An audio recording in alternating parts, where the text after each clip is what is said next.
If there's anything that's going to get me to immediately drop everything I'm doing and play a game from start to finish with almost zero downtime, it's a game that lets me do this.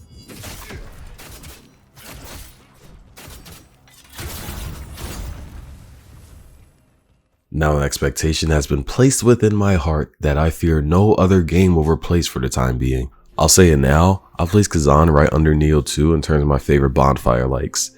You see, I can't necessarily say Dark Souls because, dude, look at his combat.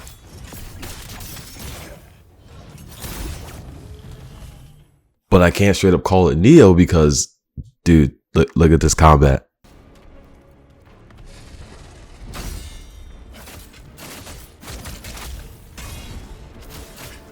And it's close to Sekiro, but dude, look at this freaking combat.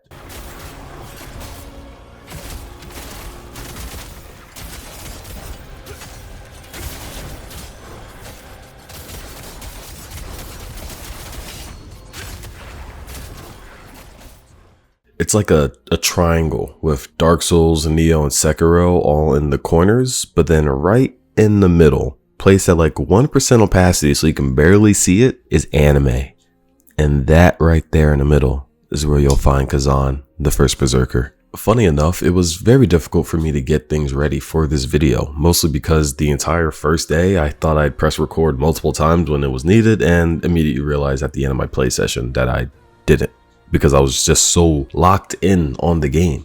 And then I proceeded to do the same exact thing for my second play session the following day, so most of the clips that you're going to see in this video are from the tail end of my first playthrough and a majority coming from my second playthrough. A much more experienced version of my Kazan playing self. Speaking of Kazan, this is Kazan, famed general of the Pelos Empire and loyal friend to Ozma the Mage. If you ever play Dungeon Fighter Online, he's a familiar name, as well as Ozma. But the lore here plays out differently than presented in the game, which already has a way with words to my understanding. Both Kazan and Ozma have been branded traitors and therefore have been split and left for dead by the Empire. Kazan was tortured, having the tendons in his arms cut so that he could never fight back. Found by the Blade Phantom with the intent of taking over his body, they eventually form a pact in order to assist in achieving each other's goals.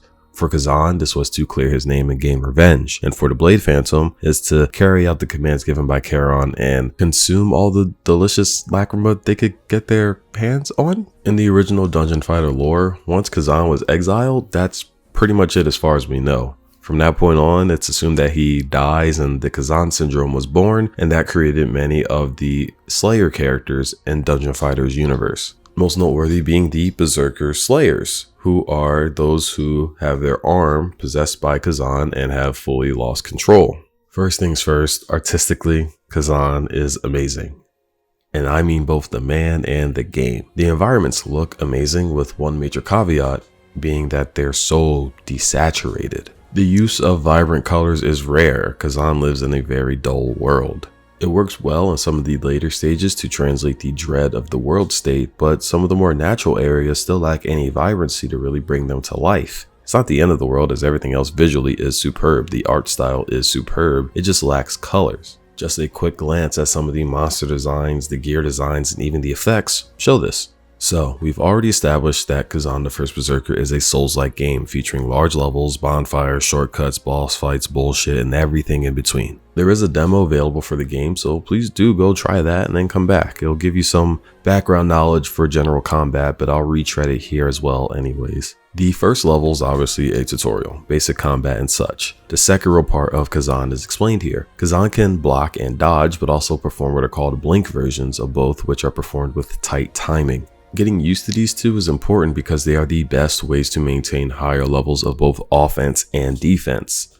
Plus, they make you feel cool, and that's the biggest stat boost you can find in any game. Later on, Kazan will have access to 3 weapons altogether: dual wielding an axe and sword, a great sword, and the spear, which was my weapon of choice for a majority of my first playthrough. Dual wielding is the middle ground, offering fast blitz attacks and very meaty heavier attacks. It still has a good foundation of mobility as well, and some of the most anime ass attacks the game has to offer. This is what I ended up focusing on for my second playthrough. Not as enjoyable as the spear for me at the time of writing, but I'm starting to warm up to it. The great swords are much slower, boasting charging attacks and ways to keep the charge going without losing out on defense. If you like the greatsword in Monster Hunter, then surprisingly enough, you'll feel right at home. Obviously, this will be the focus of my third playthrough. I'm excited, of course, because the greatswords feature some of the coolest designs because that's just how things work in literally any game ever that has greatswords. More surface area means more space for cool designs. The spear is the fastest weapon, providing hit count and range in spades.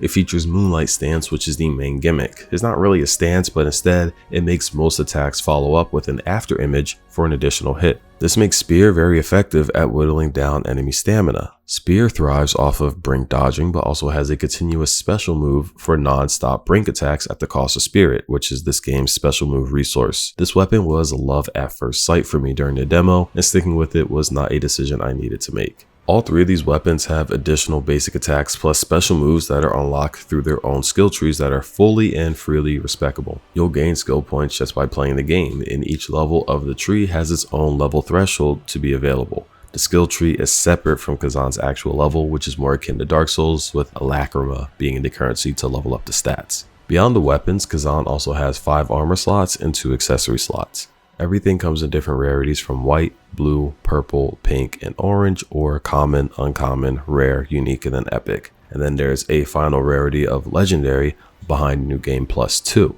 All gear has randomized stats until the higher rarities, where each individual piece of gear also has its own fixed stat in addition to the random ones. The random stats can be rerolled for an increasing Lacrima cost that can also be reset by using a separate item. This creates a bit of build making that doesn't necessarily go as deep as Neo, but still offers some thought behind it. There are also gear sets, which can include any combination of armor, weapons, and accessories. Speaking of which, did I mention how sick this game's equipment look? Unfortunately, which one hand I get and on the other absolutely do not, transmog isn't available until New Game Plus. Gear sets and high rarities have one cool trick behind them as well. They can unlock exclusive moves when equipped, meaning that there are even more attacks in the game than you're led on to believe, but with how most of the gear works, you'll only end up with maybe 1 or 2 secret skills unlocked at any given moment depending on your gear. But these skills are sick. My main armor set when I was using the spear was called the Golden Set, which added a move that transformed my light attack ender, Moonlight, into a special dash slash that went through enemies when I used it after a specific skill called Trance. This immediately became my bread and butter, as I could alternate between Trance and Moonlight continuously with little downtime, so I could stun lock some enemies and put up big numbers for bosses. Taking time to look at your gear is mostly done in the Crevice, the game's hub area. Various NPCs are here to give you access to the side missions, plus the usual functions like the blacksmith, gear augmentation, a merchant, and a training ground. It's 2 nearly identical areas split by a portal, which is honestly just unnecessary. It adds extra steps as the blacksmith and merchant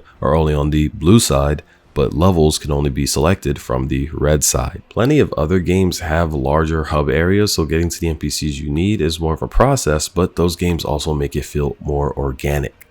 This just doesn't hit that mark. Progressing through levels is like any other Souls-like. Find a bonfire, walk down a path, kill or get killed by some enemies, find a split in the path, and pray that you pick the non-progression path so you can find some loot, and cry when you figure out you did not. Level design here isn't anything to write home about for a majority of the game. There's plenty of other Souls-likes that have done crazier, but Kazan gets it in a pretty serviceable manner in my opinion. And of course, at the end of every main mission and most of the side missions, you'll have a boss fight.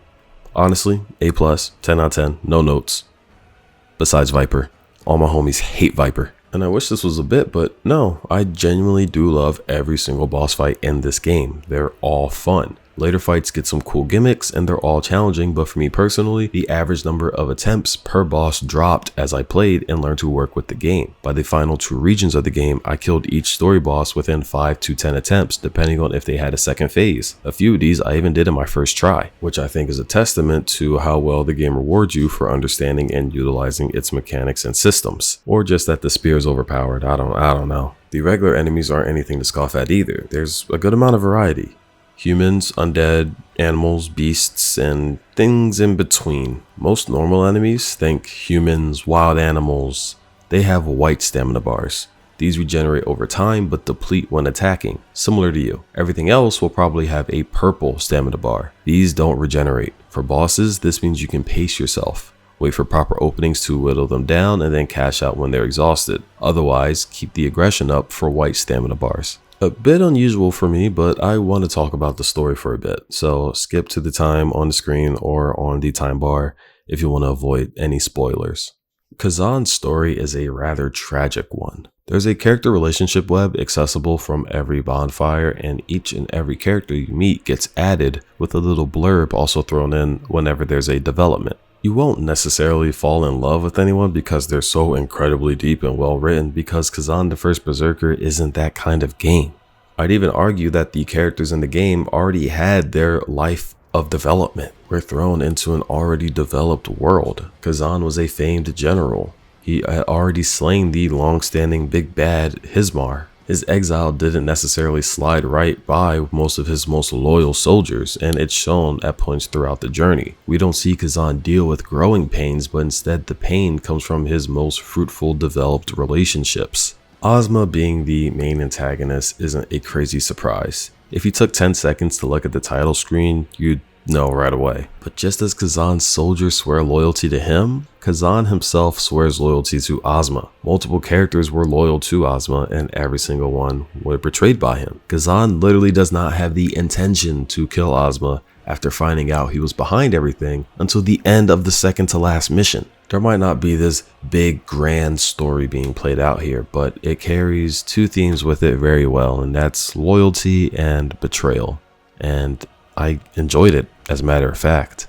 The game has multiple endings, each ending seemingly adding a step to crank up the finale. I got the middle tier ending, so not the best and not the worst ending, which I was content with because one, it gives me a reason to play through again, and two, I feel like the ending itself was pretty solid. Completing the story adds New Game Plus, which is the same game but with higher skilled enemies, gear, and a small extension of the common skill tree. You can begin it whenever you want after speaking with Phantom in the crevice. As mentioned before, New Game Plus 2 is said to unlock the final rarity of gear, which has an additional fixed affix, given reason to give the game one more go after that. I'd recommend collecting everything during your second playthrough just to make the third run more focused on the fun of combat, because by then you're probably at or just on the cusp of your prime form in Kazan, especially due to the fact that each new game increases the level cap. At 50 hours and counting, I have yet to run into a single bug personally, but there is one noteworthy bug I need to mention.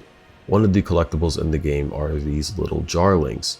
Danjin, a reoccurring dungeon fighter character, asks you to collect them starting from a side quest a bit later into the game. Oh my god, there was a jarling here this whole time?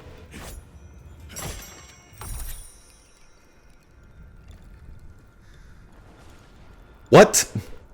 Prior to that, you can't find them at all. Danjin has a shop that has special pot helmets that are unlocked in different tiers based on how many jarlings you find. The highest two tiers being especially important because they are the only pieces of gear in the game that provide a numerical increase to character stats outside of leveling. In addition to the pot heads, Danjin also sells boss crafting materials, making him a very nice merchant to have. But players have reported when collecting every single jarling in the game that Danjin disappears entirely with no way to get him back. At the time of recording, the devs have acknowledged this bug, so hopefully by the time you get to collecting, it's a non-issue, but worth mentioning as it's the only bug I've seen others mention in my quick search.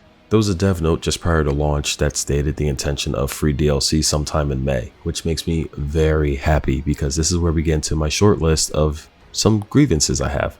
And really it's just three things that all kind of flow together, and it starts here. The second main boss of the game is the Blade Phantom itself. You also get to fight it at the end of the demo. Beating it unlocks a side quest to then fight Keshta the Unyielding, one of the phantoms that compose the Blade Phantom. While the model itself is a reskin of the Blade Phantom into Keshta, and otherwise they share the same moveset, I wish the other phantoms had their own boss fights. The phantoms themselves are a unique passive system where you select one and then it gives you special passives. And this will be a cool way for you to have to show that you're strong enough to utilize their power. And on top of that, in the very fight, the phantoms utilize not only martial arts, but also these large gauntlet claws. And I legitimately thought I was was going to unlock the claws as a weapon type either from the fight or from some point down the line. Granted, this would also mean having to flesh out an entire skill tree for each new weapon, so making new weapon types potential DLC additions makes sense if that's a route they plan on using. So I wanted more phantom fights and maybe some more weapon types tied to the phantoms.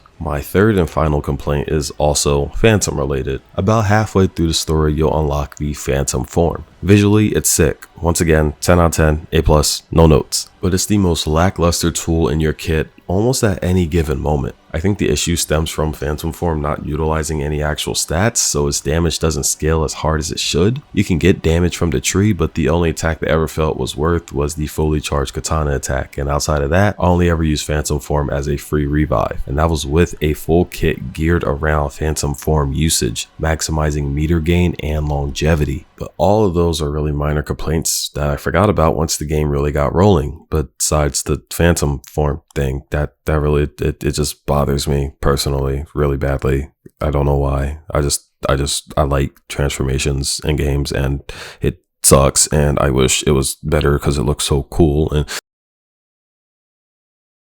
But I think it goes without saying. Get Kazan and become the first Berserker yourself. It's a Souls-like, so you might just become a Berserker yourself.